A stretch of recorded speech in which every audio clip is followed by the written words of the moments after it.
زیاد کے سامنے حضرت امام علی مقام کا سر پیش کیا گیا۔ ابن زیاد کون ہے؟ عبید اللہ ابن زیاد۔ عبید اللہ اس کا نام تھا، زیاد اس کے باپ کا نام تھا۔ زیاد کے باپ کا کیا نام ہے؟ زیاد کے باپ کا نام ہے تاریخ کا انوکھا نام ہے جی، اور بھی اس کی تفصیل ہے، اب وہ میں بیان نہیں کرتا۔ کسی نے اس کا ایک باپ کہا، کسی نے اس کا دوسرا باپ کہا، اور یہ خود اس بات پہ اتراتا تھا دو باپوں کا بیٹا بن کے۔ تو اس لیے مورخین اور محدثین نے زیاد کا نام جہاں بھی لکھا زیاد ابن ابی ہے، زیاد جڑا اپنے پیو دا پتر آئی، جڑا کوئی بھی دا پیو آئی۔ ایسے شخص کا بیٹا عبید اللہ گورنر کوفہ تھا۔ اس بدبخت کے سامنے امام علی مقام کا سر رکھا گیا اور اس نے اپنی چھڑی امام علی مقام کے ہونٹوں پہ ماری۔ زید ابن ارقم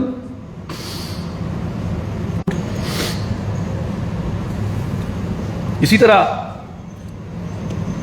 حضرت امام علی مقام کے سر کے ساتھ جو سلوک کیا گیا، یہ کئی محدثین نے اس بات کو رقم کیا ہے کہ اس سے پہلے اہل اسلام میں یہ جاہلیہ رسم نہیں تھی کہ وہ سروں کو نیزے پہ لٹکائے، سر نیزوں پہ نہیں لٹکائے جاتے تھے۔ یہ امام طبری نے روایت کیا عن زر ابن حبیش قال اول رأس رفع على خشبة رأس الحسین رضی اللہ تعالی عنہ۔ وہ کہتے ہیں کہ سب سے پہلا سر جو نیزے پہ بلند کیا گیا وہ حضرت امام حسین کا سر اقدس تھا۔ امام طبرانی رحمۃ اللہ علیہ نے معجم الکبیر میں روایت کی ہے عن الشعبی قال رأس الحسین اول رأس حمل فی الاسلام۔ وہ فرماتے ہیں کہ حضرت امام علی مقام کا سر ہی وہ پہلا سر تھا جسے اسلام کی تاریخ میں نیزے پہ لٹکایا گیا۔ امام حسین رضی اللہ تعالیٰ عنہ کے سر اقدس سے پہلے کوئی سر نیزے پہ نہیں ہوتا تھا۔ امام ابن عساکر رضی اللہ تعالیٰ عنہ بیان کرتے ہیں قال حمزہ کی روایت ہے وقد كان حدثني بعض اهلنا انه راى راس الحسين مصلوبا بدمشق 3 ايام۔ حمزہ کہتے ہیں میرے بعض گھر والوں نے مجھے بتایا، انہوں نے کہا کہ ہم نے دیکھا کہ 3 دن تک راس الحسين مصلوبا بدمشق 3 ايام، 3 دن تک امام علی مقام کا سر اقدس دمشق میں نیزے پہ لٹکتا رہا، 3 دن تک۔ کون سا مبارک سر جو کبھی آغوش مصطفیٰ میں ہوتا تھا۔ اور میرے بھائیوں، بڑی عجیب روایت امام ابن حبان رحمۃ اللہ تعالی علیہ جو صاحب صحیح ہیں، ان کی حدیث پاک کی کتاب صحیح ابن حبان، محدثین جانتے ہیں اسے، علماء جانتے ہیں، اصول حدیث میں بھی ان کی کئی کتابیں ہیں، جلیل القدر امام حدیث کے۔ امام ابن حبان نے اپنی کتاب الثقات میں یہ واقعہ بیان کیا کہ حضرت امام علی مقام کی شہادت کے بعد امام پاک کا جو قافلہ تھا اسے دمشق بھیجا گیا یزید کی طرف۔ سر مبارک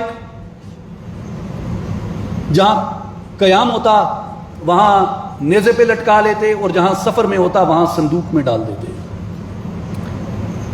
اور امام ابن حبان کہتے ہیں کہ خواتین اور بچوں کو اونٹوں پہ لادا گیا اور ان کے چہرے اور بال کھلے تھے، چہرے اور بال کھلے تھے۔ وہ عصمتیں، وہ عزتیں سورج نے بھی کبھی جن کا چہرہ نہ دیکھا تھا، چاند اور ستاروں نے بھی کبھی جن کا چہرہ نہ دیکھا تھا، رات یا دن میں بھی وہ پردہ نشین اپنے پردوں اور حجابوں کے ساتھ تشریف فرما ہوتے، اپنے گھروں میں بھی حجاب اور پردے سے تشریف فرما ہوتے۔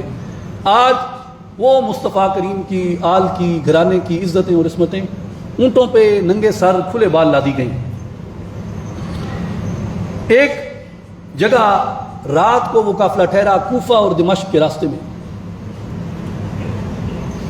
تو حسب معمول یزیدی لشکر نے سر مبارک کو صندوق سے نکالا اور خیمے پہ گاڑا۔ جب وہ خیمے پہ گاڑا تو بلند تھا، فرأت دیرانی باللیل نورا ساطعا من دیرہ الی السماء۔ جدھر وہ سر لٹکا ہوا تھا نیزے پہ، ادھر قریب ایک عیسائی گرجا تھا، عیسائی گرجا تھا، ایک چرچ تھا، وہاں ایک راہب تھا اس گرجے میں۔ اس راہب نے دیکھا نورن ساطعا من دیرہ الی السماء، اس کے گرجے سے لے کے آسمان تک ایک نور جا رہا ہے۔ یہ میں کسی ذاکر یا کسی خطیب مولوی کی بات نہیں کر رہا، حدیث کے مقتدر امام ابن حبان رحمۃ اللہ علیہ کی روایت ہے۔ نورن ساطعا من دیرہ الی السماء، گرجا گھر سے لے کے اس نے دیکھا زمین سے آسمان تک نور کی ایک لڑی ہے۔ فاشرف علی القوم وقال لهم من انتم، وہ لوگوں کے پاس آیا، قافلے کے پاس آیا اور اس نے کہا کہ تم کون لوگ ہو؟ اس راہب نے کہا کہ تم کون لوگ ہو؟ تو قافلے والوں نے بتایا کہ ہم اہل شام ہیں، یعنی بتایا انہوں نے کہ ہم یزید کا لشکر ہیں، اہل شام ہیں۔ انہوں نے کہا، راہب نے پوچھا یہ سر کس کا ہے؟ یہ سر کس کا ہے؟ انہوں نے کہا یہ سر حسین ابن علی کا سر۔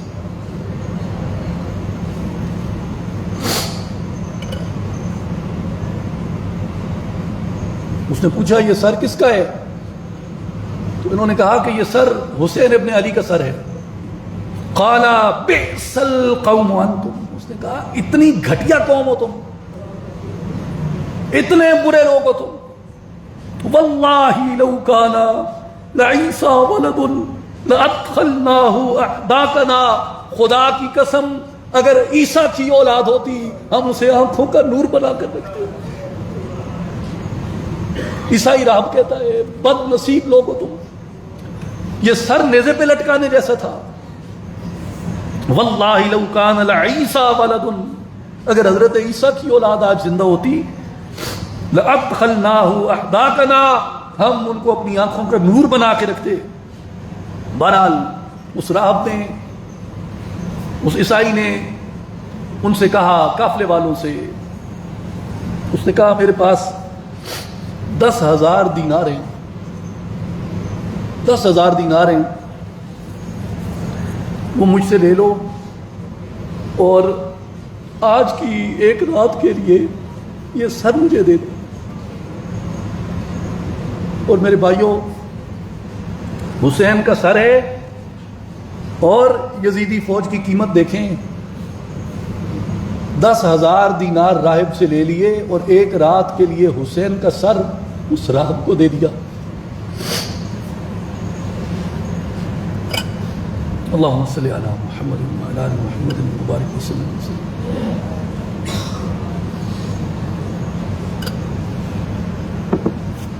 10,000 لے لیے اور وہ سر جو ہے ایک رات کے لیے راہب کو دے دیا۔ اس راہب نے سر اقدس لیا، اپنے گرجے میں لے گیا اور سر مبارک کو ابن حبان فرماتے ہیں کہ اس نے دھویا، مٹی تھی، گرد تھی، سر اقدس کو راہب نے گرجے میں دھویا اور دھو کے اپنی گود میں رکھا اور ساری رات روتا رہا۔ ساری رات وہ سر مبارک اپنے پاس رکھ کے روتا رہا۔ فلما اسفر الصبح قال، جب صبح ہوئی اس راہب نے کہا یا رأسو لا املک الا نفسی، میرے پاس یہی کچھ تھا جو میں نے کر دیا، اس سے زیادہ میں تمہارے لیے کیا کر سکتا ہوں، لیکن وَأَنَا أَشْهَدُ أَلَّا إِلَهَ إِلَّا اللَّهُ وَأَنَّ جَدَّكَ رَسُولُ اللَّهِ، مگر میں گواہی دیتا ہوں اللہ کے علاوہ کوئی معبود نہیں اور تمہارے نانا جان اللہ کے رسول ہیں۔ یہ میرے بھائیوں سر حسین کی جو کرامات ہیں، جس وقت اسے کربلا سے کوفہ لے جایا گیا، کوفہ سے دمشق لے جایا گیا اور پھر 40 دن بعد جب دمشق سے امام زین العابدین واپس آئے، حسین پاک کا سر واپس کربلا میں لائے، اتنی کرامات اس کی لکھی ہیں، اتنے کرامات اس کی لکھی ہیں، محدثین نے، عقل دنگ رہ جاتی ہے۔ اور میرے بھائیوں، یہ آج بھی جو یزیدی ہیں، اہل بیت کے دشمن ہیں، مخالفین اہل بیت کا دفاع کرتے ہیں، ابن حبان کی روایت سے ان ظالموں، ان بغضیوں، منافقوں کو جا کے اس راہب کا یہ قول پڑھاؤ کہ واللہ لو کان لعیسیٰ ولد، اگر حضرت عیسیٰ کی اولاد ہوتی لادخلناہ احداقنا، ہم انہیں اپنی آنکھوں کا نور بنا کے رکھتے، اور تمہیں اللہ نے جو نعمت اور نسبت عطا کی تم نے اس کے ساتھ کیا کیا۔ آخری ایک روایت جسے الوافی بالوفیات میں امام صفدی نے بیان کیا اور امام ابن عساکر نے اسے تاریخ مدینۃ الدمشق میں بیان کیا، سلمہ ابن کہیل بیان کرتے ہیں، رأیت رأس الحسین علی القنا وهو یقول، سلمہ ابن کہیل کہتے ہیں میں نے حسین ابن علی رضی اللہ تعالیٰ عنہ کے سر کو دیکھا،